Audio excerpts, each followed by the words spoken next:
The opening morning of athletics competition, and the women's marathon will kick us off here. 42.195 kilometres. It's an overcast day. Steve Monaghetti, who joins us, a bronze, a silver, a gold in the marathon. No better man to talk about this event, the men's and women's race on this morning, and what a sight it is. Almost perfect conditions for a marathon, Mona. It's probably 17 or 18 degrees at the moment, and no sunshine, but a slight threat of rain perhaps. But it's fantastic conditions. Yeah, I thought it was ideal conditions. I'm now getting concerned it might sort of blow up a little bit, but you wouldn't be complaining. Obviously, it's not too hot, and that's the main issues of the heat, and then a bit of wind, but we haven't got either of those at the moment, so pretty much ideal. So looking forward to what will be a very exciting and very competitive women's marathon, I might say, Dave. It's captured the imagination of the public, the marathon at the Commonwealth Games, wherever it's held. And, of course, in 1982, Rob de Castella was the main man, and Jim Peters was one of the most famous moments in the marathon when he staggered across the line. And in the early days of the event, and set to, if the triathlon is any indication yesterday, there'll be massive crowds out in the course, and it's a tourist route, isn't it? It's probably not the fastest course if you're going to design a course to set a personal best. It's not this one, but it's certainly one that will take in all the major landmarks of Melbourne and give the fans a real opportunity to get up close and personal with the runners. A very good way of seeing, good easy way to do a tour of the city, we might say. But there we see the, I mean, the humidity, the air temperatures, that's unbelievable. 14 degrees at the start of a Commonwealth Games marathon that would be the coolest I've seen in many a Commonwealth Games. So we're all very happy about that. With the humidity's obviously a little bit higher, and that might play a factor, but seriously, at the moment, you've got to say that's as good as it gets. I reckon it was about 6 in Edinburgh, Mona, when you made your marathon debut. You ran the 10,000 metres and decided that you should embark on a marathon career. Yeah, it was 20 years ago now, so it seems like ancient history. And I think we talk about Deke in 82, and you know, this is the next time we've had the Commonwealth Games back here in Melbourne. So it's a pretty special moment right now as these runners line up on the start. Here is the course, and as we mentioned, it's a very scenic route. It goes up towards the Fitzroy Gardens, down Lygon Street, then back through the city, down St Kilda Road. We take a lap of Albert Park, and then through St Kilda onto Beaconsfield Parade.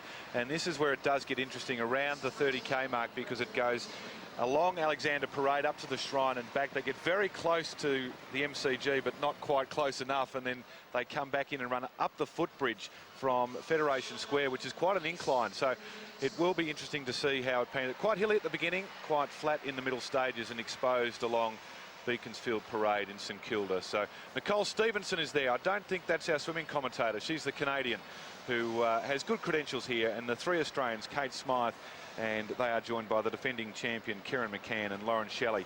Smyth and Shelley making their major championship debut for Australia. And Kerryn McCann, mother of 2, defending champion, second oldest Australian ever to run for Australia at the Commonwealth Games. The oldest was Heather Turland, Mona, who won in 1998. So it all points in the direction of Kerryn McCann. It does, yeah. And she's obviously the most experienced athlete in this field. She's done it all. She's been to Olympics, World Championships, and she's back in great shape, you know, after she's had 2 children, Benny and Josie. So it's all looking, the race is prime for Kerryn. If she runs well, she'll win today. There's no doubt about that. You're that confident? Oh, yeah. She's a class above the athletes in this field, and really the race is in her hands, and it'd be hard. You'd be hard pressed to see that she wouldn't start favourite. Of course, the marathon though, it doesn't really begin until you get past 30 or 35k in some cases, and the body on the day plays a massive role. Yes, and we've got the other 2 Australians on steep improvement curves, so it looks exciting. Just about ready for a start.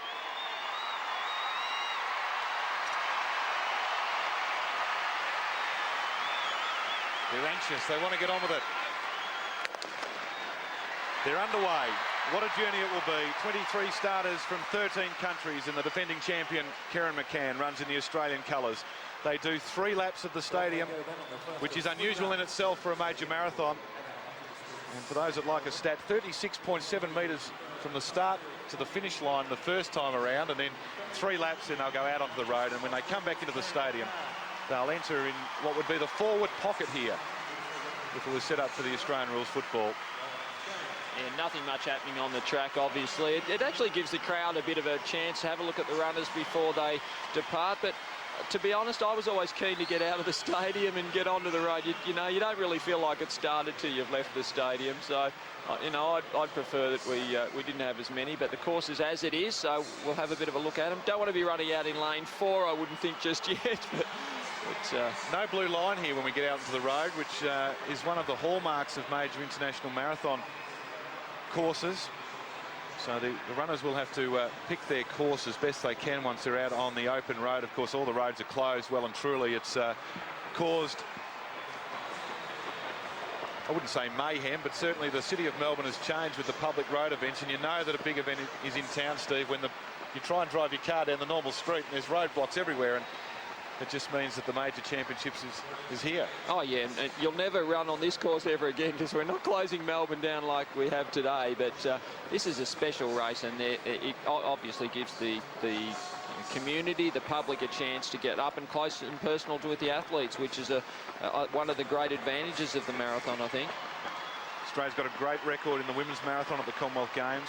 First race was held in 1986 in Edinburgh, and Lisa Martin won the first two. Lisa Omdiki in quality times too, 2:26.07 in 1986, and then in Auckland 2:25.25, which is the games record. Carol Willard from Canada won in front of her home crowd in 1994. And Steve Monaghetti disappointed the home fans in the men's race to take the gold medal. And in 1988, Heather Turlin, mother of 4, wrote herself into Australian sporting history by taking the gold medal in oppressive conditions. And then Kerryn McCann winning in 2002. The Australians have got a great record in both the men's and the women's race. We might have trouble going better than Manchester. I'm not sure what we're going to do. We can have a triple dead heat, is about as good as we can get after our 1, 2, 3 in Manchester. So, you know, we're on a hiding to nothing really, but I would expect that history form line's looking pretty good. I know they've all been pretty anxious to get this started, the Australians, who've been everywhere really, up in Falls Creek, and I know Kate Smyth staying at home in Kew to just keep everything as normal as possible, and Kerryn back to Coaldale in New South Wales, where she lives with husband Greg and their 2 children. It's important, isn't it, Mono? I know that there's been a lot of talk about, you know, staying in the village and not staying in the village, and you are mayor of the village, so I'm sure you would have liked to welcome them into your temporary home, but so important in a race like this to have the perfect preparation. Yeah, you want to build a home environment. In the marathon, we get very particular the last few days, so you want to make sure you've got everything on hand. And if you're a bit testy, you've got people around you who can settle that, but also go and get anything you need. You don't want to go anywhere, you don't want any bother, so, you know, you like to have a home environment. Interestingly, Kerryn and Kate were up at Falls Creek in the last few weeks training together, so, and they've come off altitude. In fact, Kate Smyth only came down from Falls Creek altitude, which is about 1,600 metres just a couple of days ago. She's sitting on the inside. All the girls are well placed, well positioned on the inside lane. So they're under instructions to don't run any further than you have to. So they're perfectly positioned at obviously very early stages of the race. The marathon preparation has changed over the years, hasn't it? The carbo loading and depletion seems to have gone out of vogue, and you know, the runners are now tinkering with the altitude training, and there's been plenty of studies as to whether, you know, how many days you have to come back from the mountain to run, and but it still comes down to how the body goes after 35, 36, 37 and into even 40 Ks on occasions. Yeah, near the end of the race, you know, I think the altitude makes you strong and gives you that extra oxygen to get through the early stages of the race, but the last 5K, it probably doesn't matter where you've been. It's just training in your legs over many years, I think, by then. So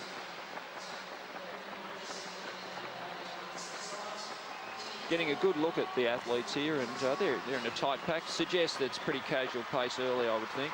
1:2:47 is going to be one to watch today. Lioudmila Kortchaguina from Canada, former Russian, gained Canadian citizenship in May 2005.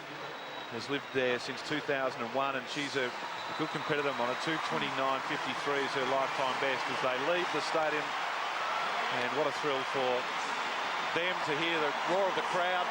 We'll greet them back probably around 2.5 hours will be the winning time, you would think. So around 2 hours and 25 minutes, something like that. It's always difficult to tell. They will be cautious in the first part of this race because as they leave the MCG, they have a few climbs. They go out to Brunton Avenue here. They swing around up towards the Fitzroy Gardens. There are quite a few climbs. Probably the hilliest part of the course in the early stages. Oh, it is. The first 10K are the only hills on the course. There's a bridge, obviously, right near the finish, but the only significant hills are once they get from the first section, 10K through to Dockland. So, and it twists and turns, a beautiful section up through Carlton and around the Melbourne Uni district, shaded, which won't matter today, but they will. It certainly will just probably, you know, break the race up a little bit at least, and make sure that anyone who was just going to be along for the ride won't be there won't be getting a ride for too long. So there's the Canadian 1-2-4-7, and that's Kortchaguina.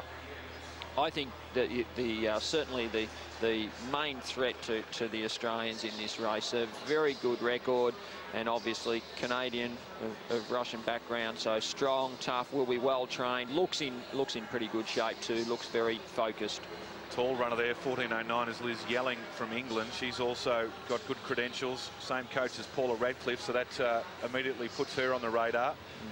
Sister good. Hayley's also in the team, and 2:30.58 is her personal best. Yeah, good family history, and so she obviously, with that background, you know, she'll be in good marathon shape as well. And yeah, good track, coming off good track performances, so you would expect she'd be certainly prominent in the first half of the race. The Kenyans also, you need to be respectful of. Anyone that dons the red vest of Kenya in an international competition, Mona, you pay an utmost amount of respect to. Yeah, and Hellen Cherono would be the Kenyan most likely to figure prominently. And yes, we're not going to be surprised if the Africans are there for a long time as well, because that's just part of world road racing now.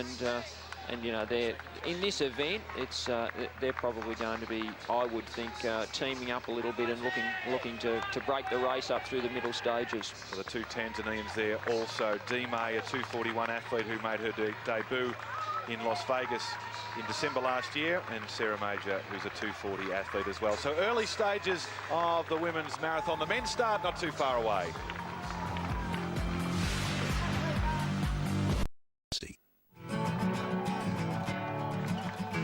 Welcome back to the women's marathon. Early stages just after 10 minutes, and the three Australians are in the lead group. In fact, most of the 23 starters are there. Kerryn McCann is the defending champion. She's got the sunglasses on. She's on the left-hand side of the screen. The other two Australians, Shelley, 29 years of age, lives in Esperance, coached by Jackie Fairweather, who was the bronze medalist in 2002. Jackie Gallagher, former world champion in the triathlon. And the third Australian, Kate Smyth, 23 years of age, originally from Orange, now based in Victoria.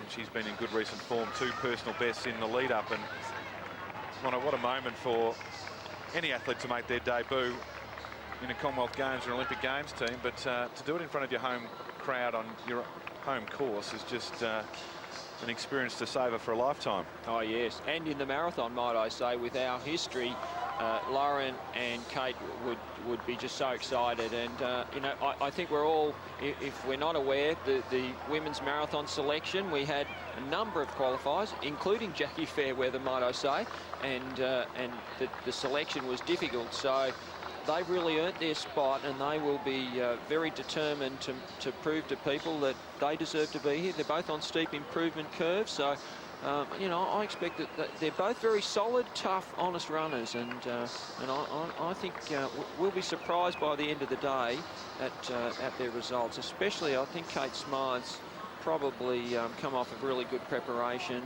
now coached by the distance coordinator from Australia, Sean Crichton, himself a Commonwealth Games runner only 4 years ago back in Manchester. So both coaches are very experienced. Both coaches of Lauren and Kate Smyth ran in Manchester at the Commonwealth Games 4 years ago, which also helps because they get them into hey, this is a championship, this is a major event. Preparation-wise, they'll have been able to lead them in very nicely. Well, Kate's supporters will be delighted because I've just cut 10 years off her age. I said she was 23, she's 33. So, as we all get older, you'd like to go back in time sometimes, wouldn't you? And I've done that for Kate, but she's 33. And Brother Stuart's come back from London, and huge support group down from Orange where she grew up, and she's been a member of just a clip of heels there. Kerryn McCann just clipping the heels of one of the Tanzanian runners, and that is Josephine Akunaay. do have to be careful in the early stages of the race, Mono, when the pace isn't on. And it's always, whenever you talk to the marathon runners, the first 5K, you have to be so conservative because you feel fantastic and you just want to get out there and start racing. But you can lose the race in the first 10K if you go out too hard.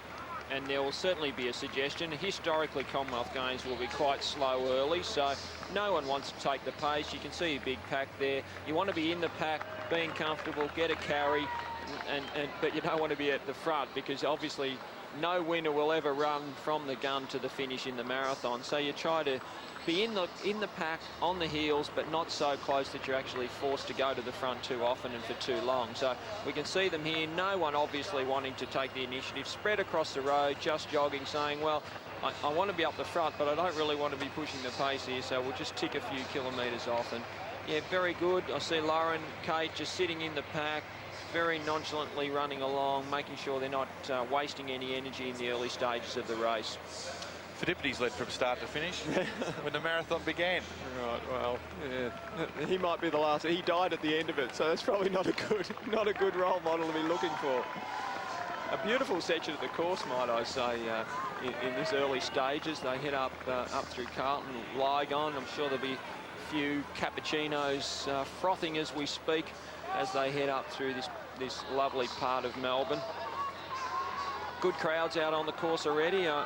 I know there's a big contingent coming from a number of country areas here for Super Sunday, and what a way to start our athletics program on what I think is a feature event of track and field or athletics. So we're really happy that the marathon's on so prominently in the program, and I think will set us up for terrific results from the athletics team here in Melbourne.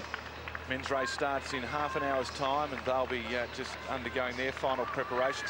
Just take us through what the athletes would have been doing this morning, Mono. It's not a really early start by marathon standards. Sometimes we get them underway at 8 o'clock in the morning, but they would have been up early and just having light pie to eat as they run to the back of the pace car that needs to start to move out of the way rapidly. That is a problem. It needs to, and now it's caught right in the middle, so you can see that well, it needs to stop and get out of the way, and get out of the way in a hurry.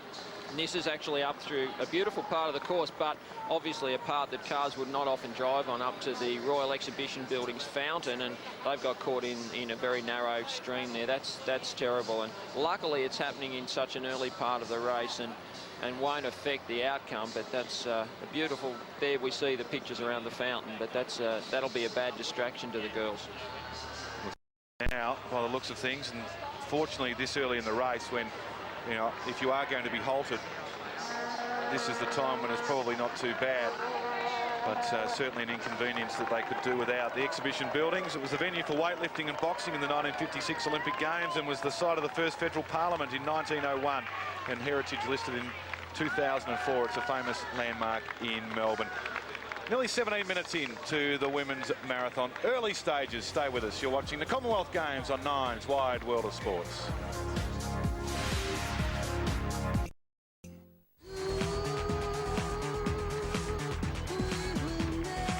Welcome back to the marathon. We've just gone through the 5 kilometre mark, and the opening split was 18:50, which is a pretty pedestrian pace, Steve. Yes, that's I suppose it's to be expected, as I say, early on, and you can tell because they're packed, they're spread across the road, no initiative, no one wanting to lead. It's early stages yet, so, and it is in that section of the course that's probably a bit hillier and a bit twistier, so yeah, they'll be just rolling along, getting into their work now, and I think they will have seen that 5K split. They will have converted in their heads where they're up to, and I wouldn't be surprised if they just click along a little bit now, just to make sure that they keep the pace rolling. Just gone down through Lygon Street and into Swanston Street, main strip in Melbourne, around the University of Melbourne, and the Melbourne Cemetery coming up shortly. And there's big crowds out on the course already, Steve, it is a boost, isn't it, when you see the people out on the course cheering for you, and the other runners will get a boost from that as well. It's not just the Australians that feed off the excitement of the crowd, although you do have this early in the race. Yeah, no doubt it'll be good support for the Australians, but everyone likes to have a crowd around, and in fact, in this instance, it will make it feel like a city marathon, which will make them all feel more comfortable having that amount of crowds around it. It does have a city marathon feel to it, might I say, in this instance, because you've got good crowds out. It's barricaded really well. It's not a loop circuit, you know, it's around the city, a lot of buildings around through and beside parkland, so they'll feel quite at home here. I expect it'll be a very natural feel for them this stage of the race. So Kortchaguina it is from Canada that's been up the front for most of the race so far. The Kenyan in the middle of the screen, the shorter of the two Kenyans, is Rose Nyangacha. She's 29 years of age. 2:34 is her personal best. She's had a couple of races this year. She was second over 10k in Swansea and was 5 in the Great South Run. So was 5th in that race. So she's had a couple of races. And the other Kenyan is Hellen Cherono, who ran 4 marathons in 2004.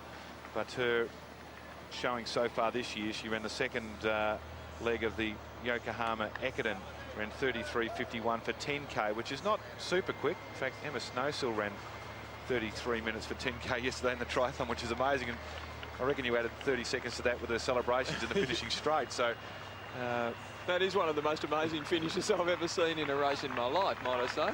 Well, Cherono's a 2:31 athlete, so there's plenty of quality there. Kerryn McCann's got the fastest time in the field, 2:25.59. And Liz Yelling there, the tall girl, also very prominent, looking like she's keen to get it rolling a little bit. Has a lifetime personal best of just over 2:30 or just under 2:31, and she's probably the other athlete just to keep an eye on. She's prominent, she stands out, and she's got obviously good cross-country and family background, so I'd expect her to be pretty prominent and may take the race up, I think, a bit as well. The other tall athlete in the field is from Wales, Tracey Morris. She's just behind Hellen Cherono, the Kenyan, on the left-hand side of the screen, competing for Wales, 38 years of age. And she made a massive improvement in 2004. She sliced a serious amount off her personal best, went down to 2:33 in the London Marathon that got her into the Athens Olympic team, but she has had an Achilles operation in March 2005, so that has been a bit of a setback.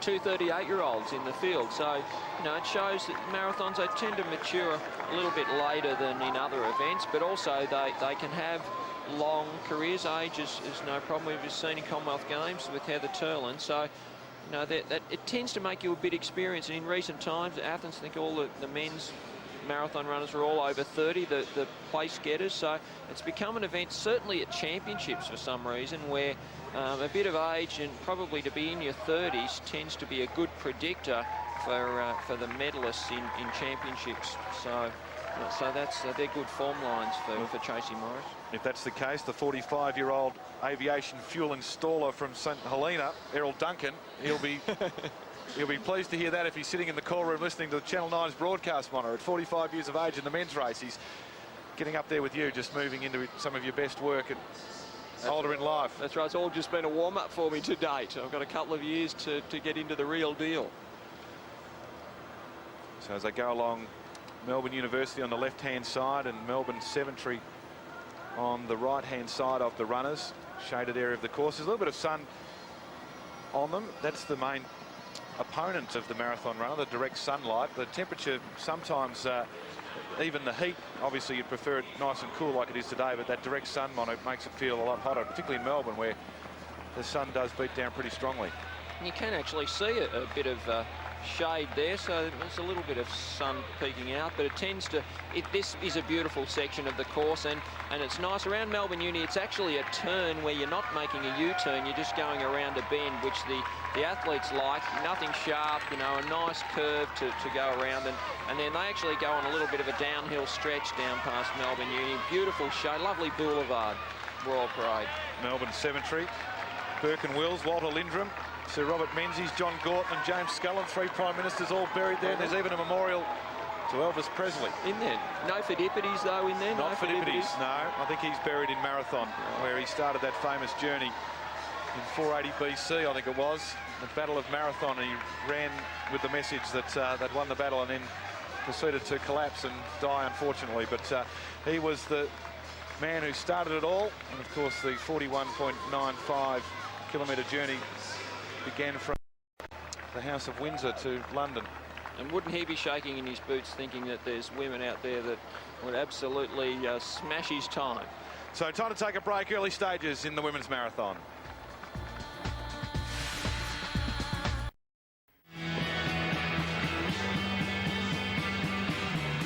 Welcome back to the women's marathon. We're approaching the 10-kilometre mark.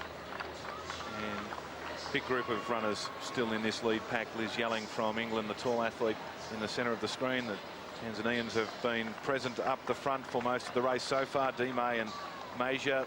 Kenyans on the left-hand side of the screen. Rose Nyangacha and Hellen Cherono. And the three Australians are all there. Kerryn McCann in the sunglasses on the right-hand side with Kate Smyth and Shelley just behind them. Well, nothing to be concerned about this early in the race. You wouldn't expect that there would be, but some days, if you're not on, you're not on, and you can see signs of distress. They have been running for half an hour, which would be enough to put most of us on the side of the curb, but for these girls, they're moving pretty smoothly. Oh, you would get an indication, and obviously it'll settle into a race between the competitive girls. There'll be some girls who would be struggling at this early stage, and sometimes a couple of rolling hills will just make sure that it gets down to the athletes who are going to be prominent for most of the event. So they're still spread across the road. You know, we're coming up to 10K. It's a pretty big pack, so looks like it's still pretty casual. I'll be interested to see if they picked it up in this second 5K. My feeling is that it's slightly quicker, so we'll see. 3 Scots in the field. We've got 3 Australians and 3 Scots, 2 Canadians, 2 English women, 2 Kenyans and 2 New Zealanders. We haven't seen much of the New Zealanders so far. 12.78 from Scotland there is Hayley Haining.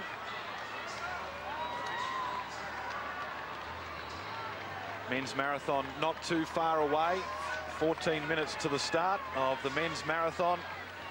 You'll see all the action here on Nine's Wide World of Sports as the athletes of the Commonwealth charge through the streets of Melbourne. Kerryn, vastly experienced, Steve, and it's so important in a race like this when you look at her career. 10th in the Commonwealth Games in 1994. She's run 2 World Championships, 3 London Marathons, 3 Olympic Games, including that massive race in Sydney where she finished 11th. And in a lot of sports you'd say, well, you know, 11th in the Olympics, what's going on with that? But it was an amazing race. You finished 10th and then said Steve Monaghetti over and out. Those famous words which didn't ring true, I must say, because you've kept on running ever since. But the experience does help in a race like this. Oh, they'd all be looking at Kerryn. If Kerryn was to make a move, you can guarantee this pack would get down to about 5 in a very short space of time. So you're seeing here they'll be just happy to roll along. She's been prominent. I must admit, I'm slightly surprised that I know she likes to run not so much in a pack. She likes to just be able to let her flow and her style and rhythm just take out. And so she doesn't hide in a pack comfortably. So she'll often be on the edges, on the peripheral. But I'm surprised that, you know, she says that she's obviously rolling along comfortably, but I thought she might just sit, you know, a step or 2 back just to give herself a bit of respite in the early stages of the race. When you go in as the favourite, as you did on a couple of occasions, you know, Douglas Makahuri was one of the world's great marathoners, that battle you had with him in Auckland in 1990. But in 94, certainly the red hot favourite. Do you feel the pressure? Do you feel like you're running with all eyes on you in the race?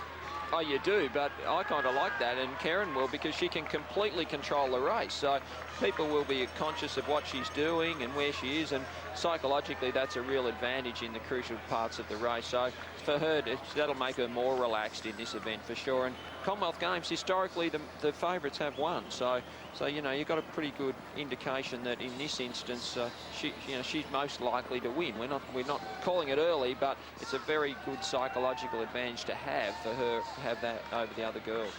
Sarah Major from Tanzania just going out to a lead of 5 or 6 metres, but quickly dragged back in.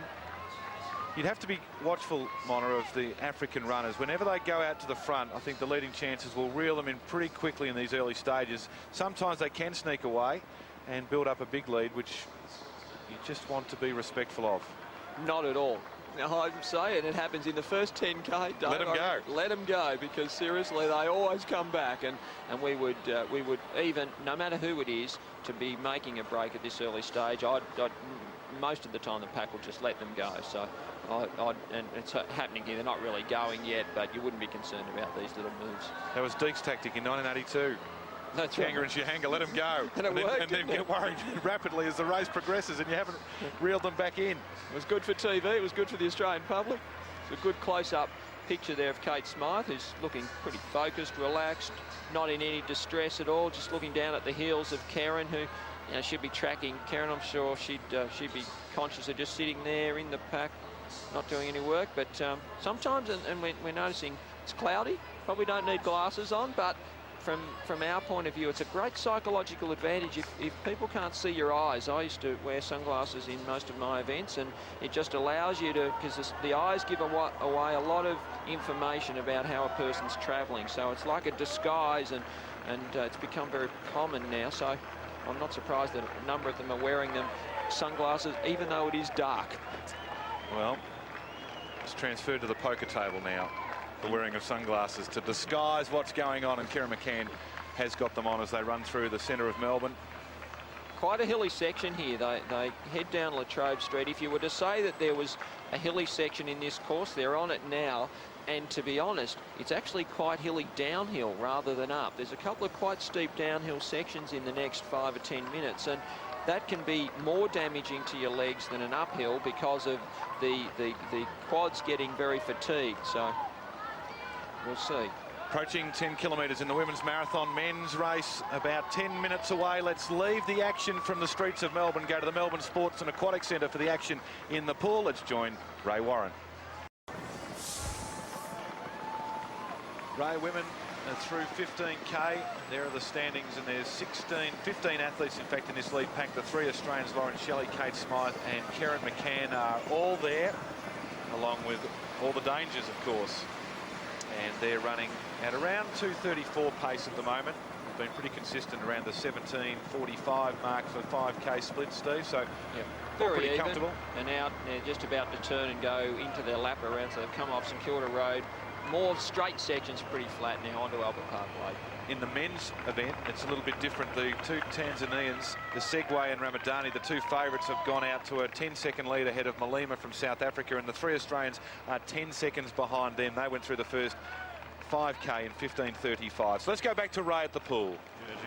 There were 7 of them. Leatherby, Nikoya from Lesotho, Dan Robinson, who finished 12th at the World Championships last year from England, Westcott and Nankervis. We go back to the women, where there has been quite a bit of movement in the pack. When we last left, there were 10. They've gone past halfway. They're deep into the race now. They got dropped down to 6, and now there's 4. And Kerryn McCann, Liz Yelling from England, Hellen Cherono from Kenya, and Akunaay from Tanzania, and she's just dropped off the back. And you've got to say, Smyth is there also, but she's just off the back of this group. And the other Australian, Shelley, she was one of the first drop when they were in that group of 10, but now they're down to 3 model, and this is the business part of this race, and Kerryn McCann is looking fantastic. Yeah, she looks terrific here, and I'm sensing that this is a break where she's saying, okay, we're around 2:33 pace, we're going to kick it in a little bit here, and she's really putting the pressure on here. No surprises that other athletes have dropped off, so we're down to 3, and oh, gee, she looks very, very confident at this stage of the race. So I think that's a good sign. So what do you do in this situation, Mono, when you're the favourite? You've had everybody watching you. When we've been at the swimming, we've seen that big pack, and they were all running behind Kerryn. She's been in front for quite a way. Probably the last half an hour, for most of it, she has been the leader, although she has had athletes nipping at her heels. But I'd be just a bit conservative. Yeah, I'd just turn the screws a bit to let them know that you're the boss, and you're making sure you're keeping the pressure on, but you don't want to burn up too much energy to drop them. So you just run strongly, and you let them know that, okay, we're going to keep this pressure on now, and they will just drop. You can see Liz Yelling. She's obviously, head back, starting to look to me like she's struggling with that pace. So I'm expecting she'll drop off in the next 500 metres.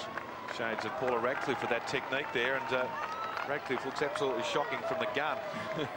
Runs the world record, 2:15.25. So sometimes the technique is deceiving. We saw with Peter Robertson yesterday, he looked like he was struggling from the start, but the signs aren't good for Liz Yelling, and I will defer to your experience, Mono, having run a lot more marathons than I. Well, don't listen to me, because I said Paula Radcliffe, with a head bump bopping like that, she'll never make a marathon runner. So shows that experience doesn't tell you everything. But this is looking very promising for Kerryn, and Kate Smyth is still running well. We hope that she can just keep an eye on this lead pack. Always good to keep eyesight and eye distance so that you can look up the road, you look forward rather than back. So she does look composed. Kerryn McCann running a 22nd marathon, 3 times the top 10 in the big London marathon. 2:25.59, her personal best. Beautiful part of the course here around past Luna Park, as they then, and this is probably the furthest part out of the course they go, so they still feel like they're heading away from the stadium, which is always difficult mentally. But once they turn around onto the Esplanade, off the Esplanade onto Beaconsfield Parade, then they know they're starting to head for home. So there's no doubt that once you've turned out of here, they'll be sensing that this is race on. Yelling really starting to struggle and labour at the back of this group. Yeah, she's actually holding. Despite what I said, she's actually she's still hanging in there. It's very important. Once you lose contact in a marathon, there's no coming back. So she'll be really keen to we say the leash. Once you break the leash, then you don't get back on. And she's certainly still on the leash there. She's fine. So it's really important that she digs here to hold on as long as she can. 25k. McCann leads from Cherono from Kenya, then Yelling. Akunaay from Tanzania is next, and Kortchaguina from Canada. 10 seconds behind. Kate Smyth is next. She's in 6th place. 12 seconds back. And we'll just check to see where Shelley is. She's in 9th place. So that is as they go through 25 kilometres. Kerryn McCann just keen to impose herself on this race at this stage. She'd have I know Nick Badeau, who's done a lot of work with Kerryn along with Chris Wardlaw recently, have been out on the course, riding the bikes. Yes, certainly. Kerryn and Chris Wardlaw flown in from Hong Kong, had a coffee with Kerryn yesterday just to give us some last-minute instructions, and terrific, going well. So it's St Kilda Beach. It's a picturesque site, the women's marathon. A little under an hour to run. The men, the pace is hotting up. They look like they might break the games record. Stay with us. You're watching the 18th Commonwealth Games on Nine's Wide World of Sports.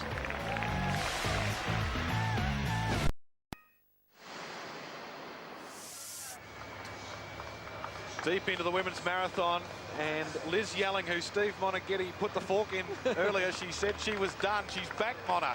She's looking actually, as they do, you go through a tough spot occasionally. She's not looking quite as bad as she was before. She's certainly not the most picturesque of runners compared to the other two that are there.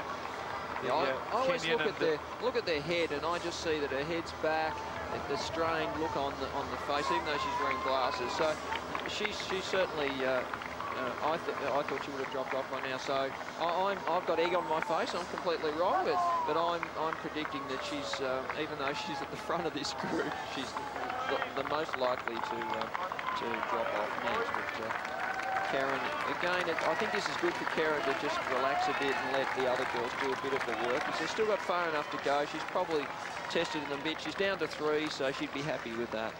Hellen Cherono with her, 22 years old, from Kenya, 2:31 personal best.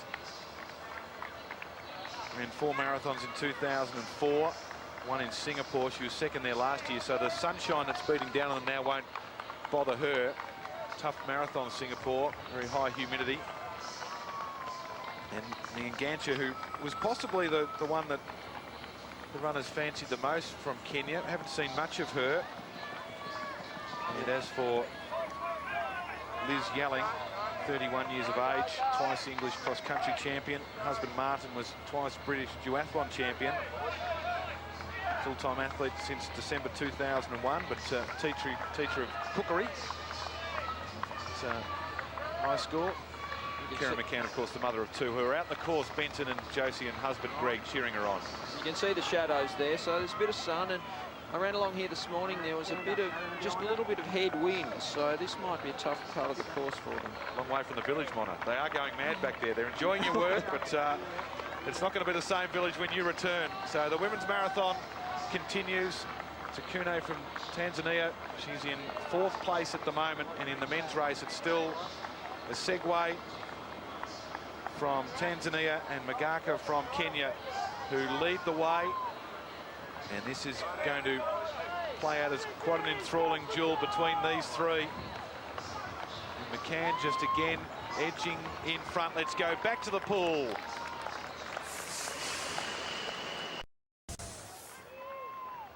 So still the three competitors leading the women's race. Kerryn McCann from Australia, the defending champion, 38 years of age. Mother of two, second oldest ever to compete in the Commonwealth Games in a women's event. Heather Turland, the oldest, who won the marathon in 1998 in Kuala Lumpur, and the Australians have won the last 2 women's marathons, with Turland winning in KL and Kerryn winning in Manchester and Lisa Martin winning the first 2. So of the 5 we've had so far, the Australians have won 4 of them, and they're in a good position to do so again here today. She has Liz Yelling from England and Hellen Cherono from Kenya for company. Mono, it's a somewhat trite thing to say, but the marathon doesn't begin until 35k, and they're there.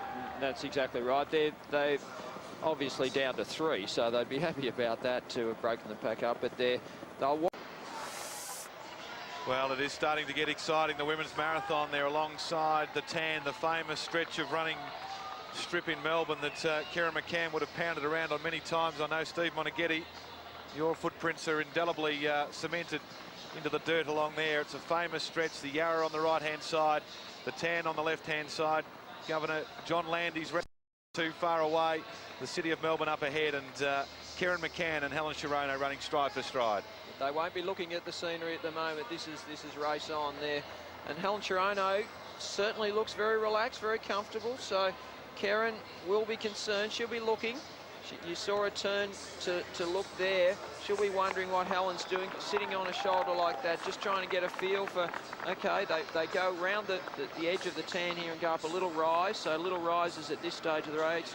Molehills turn into mountains, so she'll be looking to that rise to try and maybe just extend or get a bit of a feel for how Hellen Cherono's sitting on her shoulder.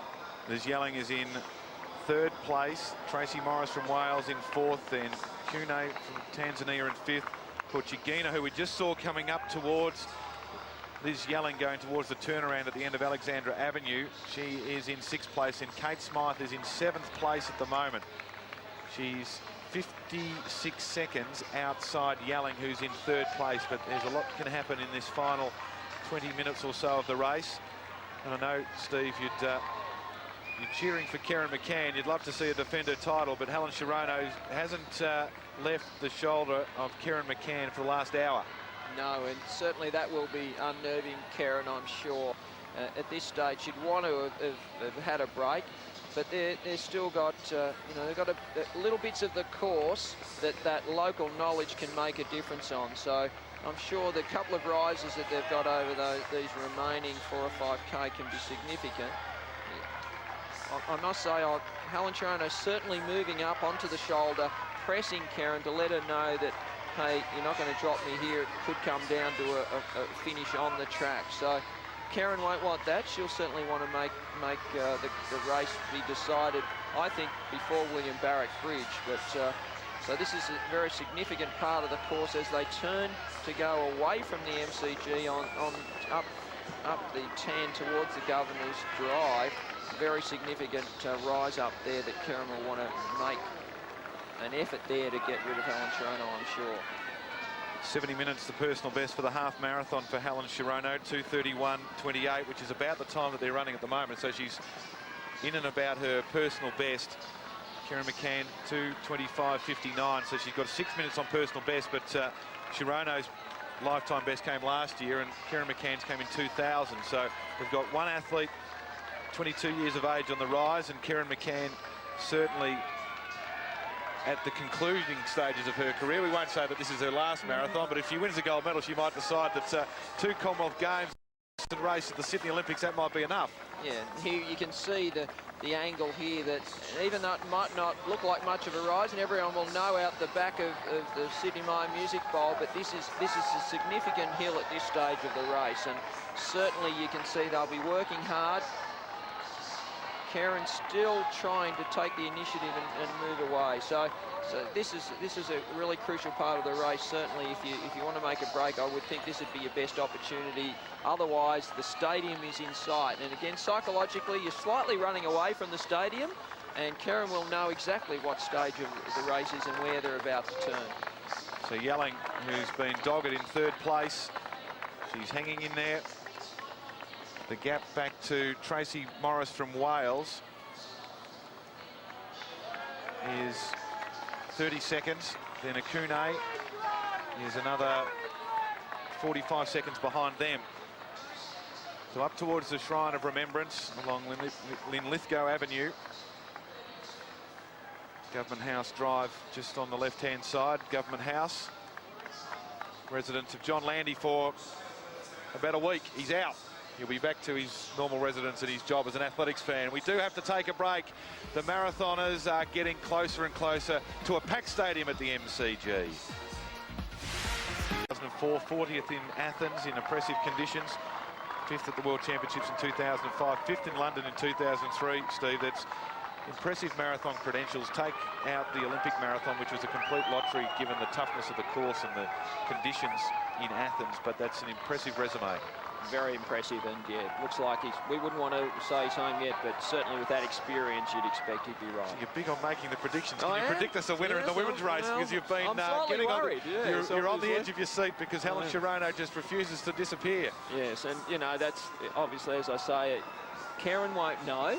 She would expect in her mind now that she's going to be able to run away from us, so she'll need to make a break shortly. That's what they've got in store. Do not go away. They're along St Kilda Road, and then they'll come down past Federation Square, and it's an interesting finish, and it's talking about that because I walked from the city into the MCG over the new bridge for the first time, and I could not believe, A, how narrow it was, B, the incline in the concluding stages of the marathon as final drinks in the little sauce bottle. It's specially prepared.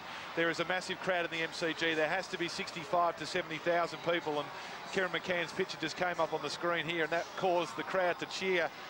Mona? To erupt, and as we know, William Barrack Bridge, you're within, so they've got 2k to go. They're through 40k, so they're in the last 2k. We're up William Barrack Bridge. There we go, the screen. The crowd is just enormous here. Willing our great Australian Kerryn McCann over the line. And I reckon we've got one uphill, one downhill, and then we're on Brunton Avenue and into the stadium. So very significant here. We're gapping it definitely, and Kerryn is really trying to extend it here, putting enormous pressure on here. This is where the experience comes out. What a crowd as they reach the centre of Melbourne. Look at that. Both sides of the road supporting these athletes. The men have just gone past down the right-hand side, and the women will take the right-hand turn. Gold and silver here. Yeah, I think we can determine that those positions have been decided. The bronze still up for grabs. Liz Yelling ahead of Morris from Wales. I just think she's away. I'm not, as I say, I'm early on predictions, but I reckon I'm very confident that this is enough for Kerryn to be feeling like she's got a mental edge. Come down alongside the Yarra, Federation Square on the left-hand side. So the MCG is in sight now. It's directly in front of them. This massive stadium that has hosted so many famous sporting events. Elaine Mamoon won the men's marathon in 1956. They didn't have a women's marathon. It's the first time they'll celebrate a women's marathon finish inside this magnificent stadium, and wouldn't Kerryn McCann be delighted if it was her that wrote her name into the history books as the first female marathon runner to cross the line, defend a title, Mona, there. The crowd is enormous. She has to, just as Deke did in 1982, get so much support from this crowd as they charge towards the finish. Yes, and she looks so determined, and she won't be thinking about the glory. She's thinking about the battle that she's got on her hands here and how she can tough this out to make sure it's her gold, not silver. Well, imagine if we have a sprint finish inside the stadium. They'll do a little over 300 metres once they run down Brunton Avenue and inside the stadium. And McCann, she's got a little smile on her face, or is it a grimace? Cherono goes to the front for the first time.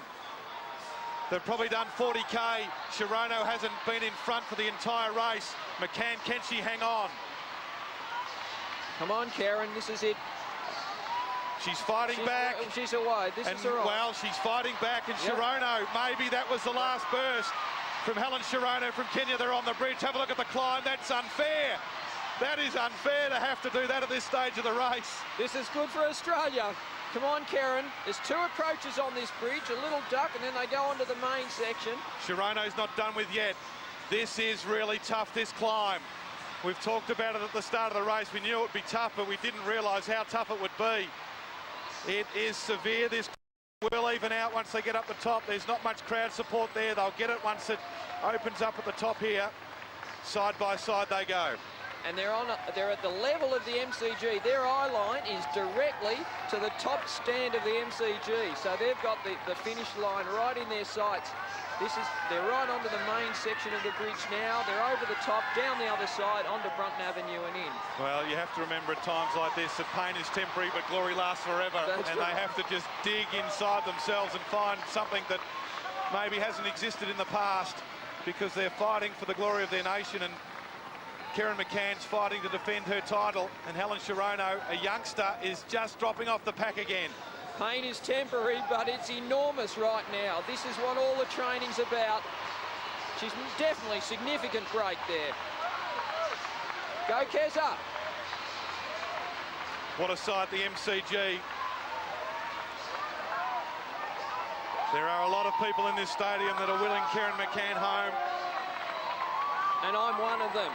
And we're away now, you'd have to say. This is significant. On the downhill section, I would be thinking that this would be a significant spot. She's got to be away now. Liz Yelling is in 3rd place from England. Tracy Morris in 4th. Well, Cherono, Mona, she's back. She refuses to go away. In fact, she takes the lead. Coming towards the stadium. What a race we've got in store. It's been enthralling for the last 2 hours and 28 minutes. It's going to be very exciting for the next couple, because Cherono from Kenya making her major championship debut. McCann fights back, and the crowd in the stadium are with her. She'd be able to hear that roar. They're on Brunton Avenue. They'll take the left-hand turn to the stadium, and they'll run home for the goal. Mona, you've been making predictions. Give me another one, please. I'm only making one. It's Kerryn McCann. She's been through this so many times before. She knows once she turns that they're in through the tunnel and onto the track. Experience tells you that this is going to be a magnificent finish. We're in for a sprint finish down the straight. Well, Kerryn McCann was 2nd in the Australian 10,000 title, ran a good 3K last week. She'll rely on that speed here. She just has to have a bit of a breather, I reckon, and build off the crowd. She's ignored my advice wisely. Up the little rise. What a roar!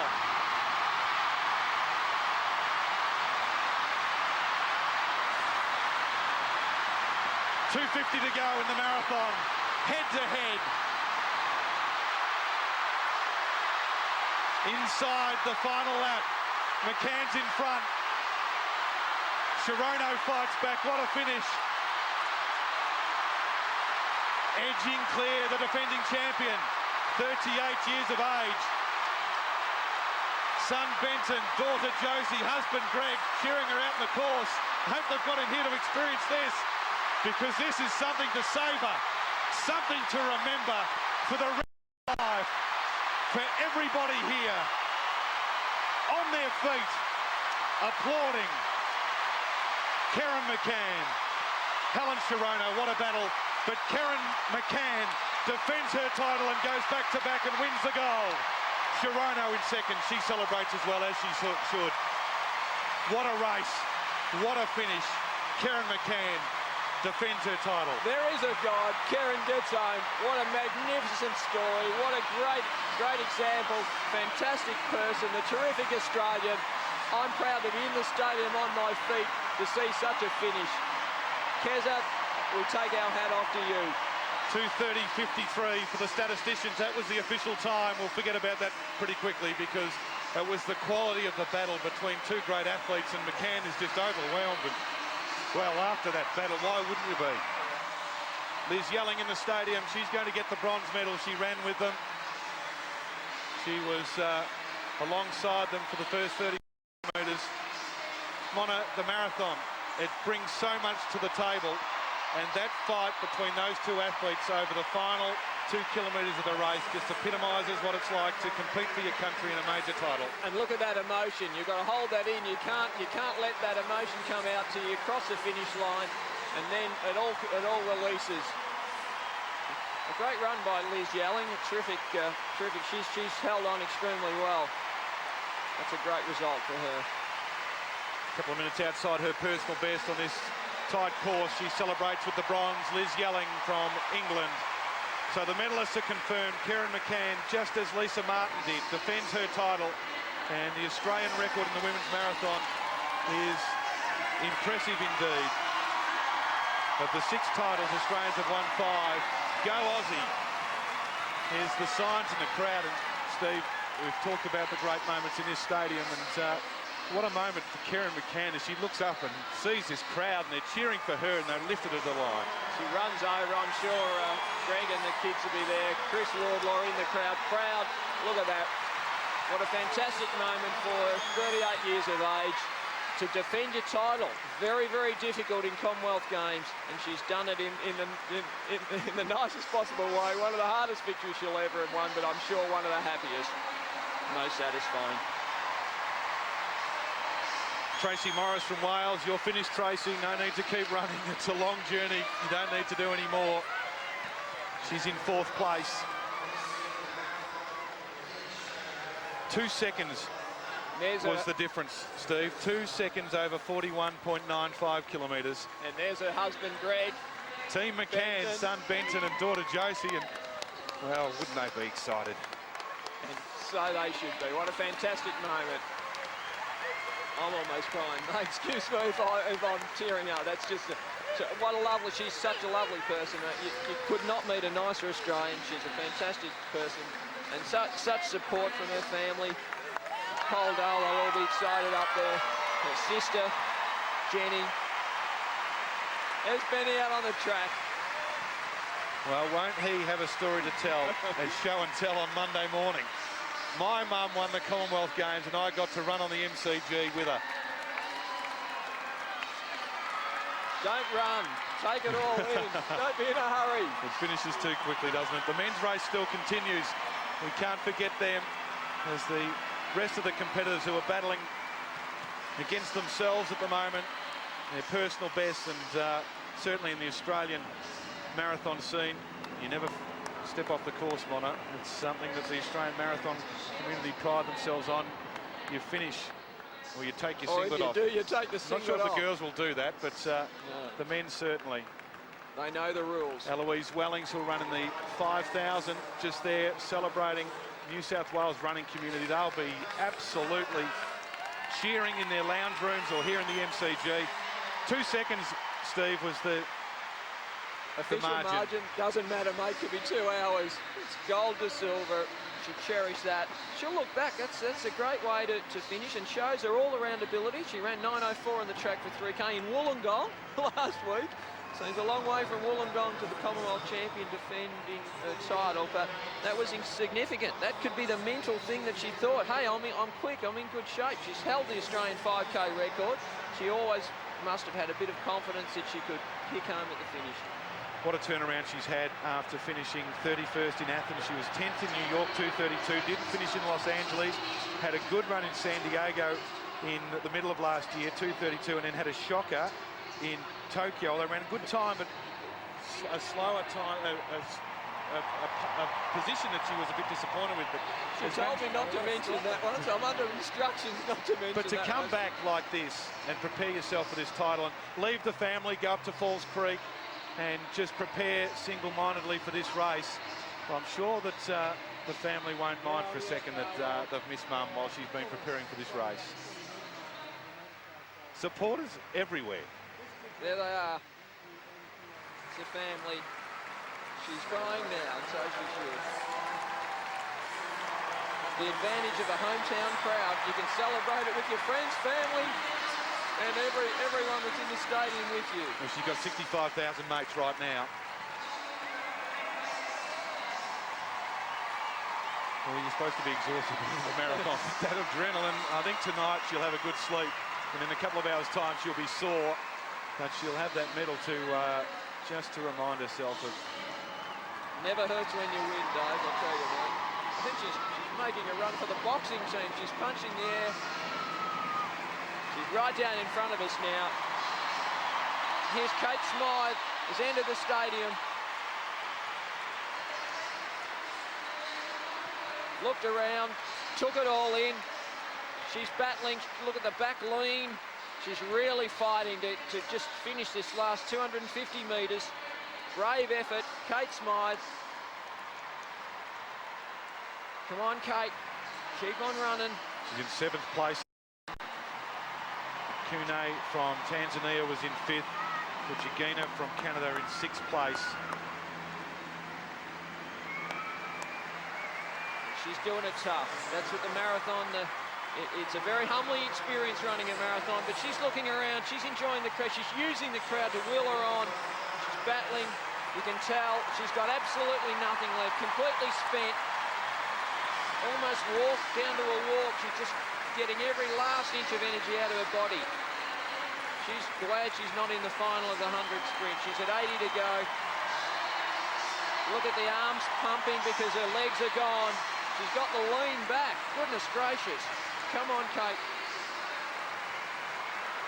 Well, she's in a bit of trouble here. She's in a lot of so trouble. Come the on, focus Kate. on the line, the crowd left to try and bring her home. She's right. She's there. Oh, boy. What a battle. Oh. And Kate Smyth crosses the line in 7th place. Let's go to Tony Jones, who's with the winner, the defending champion. She's done it, Kerryn McCann. Well, Kerryn, what can I say that this stadium hasn't already said, except bloody well done. I need to pinch myself because that's everything that I dreamt of, and I just cannot believe that I've finally done it, and I just can't believe it. Kerryn, when you were coming over the footbridge and along Brunton Avenue, when did you first start hearing the roar from this stadium? I heard the roar as we come through the tunnel there, but there was a roar just about the whole way around the course, and if the people weren't out there, I don't think I've got a gold medal today. I mean, in Melbourne. Well, that's it. Manchester was fantastic, but to do it at home, does it get any better? This is definitely the peak of my career, and I can't ever imagine doing anything better than this. I'm almost at the end of my career, and I really wanted to finish on a high, and I've done it today. And to have your family, including this little fella, Benton? Yeah, it just means the world to me to have my family here, and I've got so many people to thank. My training partner, Murray Smyth, and Barry Keemer in the crowd, and my parents, my mum. I wouldn't be here without my mum. She does so much for me, and my dad, Greg's mum, Colleen, and Greg's over there as well, my husband and my kids. They mean the world to me. And I really need to thank my coach, Chris Wardlaw, who's out on the course somewhere, and also my manager, Nick Bitto. There's a team here, and without their help, I wouldn't be here today. So, What'd your mum and dad say to you for encouragement? I don't think they could speak either. They cried and I cried, and